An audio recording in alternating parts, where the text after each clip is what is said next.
మంచి తండ్రి మంచి ఈవులను ఇస్తాడు.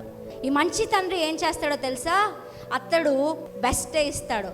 పరలోకమందున్న మీ తండ్రి తన అడుగువారికి ఎంతో నిశ్చయంగా ఏం చేస్తున్నాడంట? పరిశుద్ధాత్మని ఇస్తాడంట. చెడ్డవాడైన తండ్రియే పిల్లలకి మంచి ఈవులు ఇస్తే పరలోకమందున్న తండ్రి ఇంకెంత మంచి ఈవులను మీకు ఇస్తాడు. మీ పిల్లల్ని ఎప్పుడు నువ్వెందుకు నా కడుపులో పుట్టావు అనకూడదు. ఎవరిచ్చారు మీకు? దేవుడు ఇచ్చాడు. మీరు ఊరికనే మాటలు వదిలి ఆ పిల్లల మీద ఏం చేయకూడదు? శాపాన్ని తీసుకొని రాకూడదు. ఎందుకు కన్నానో? నువ్వు కన్నావా? ఎవరిచ్చారు?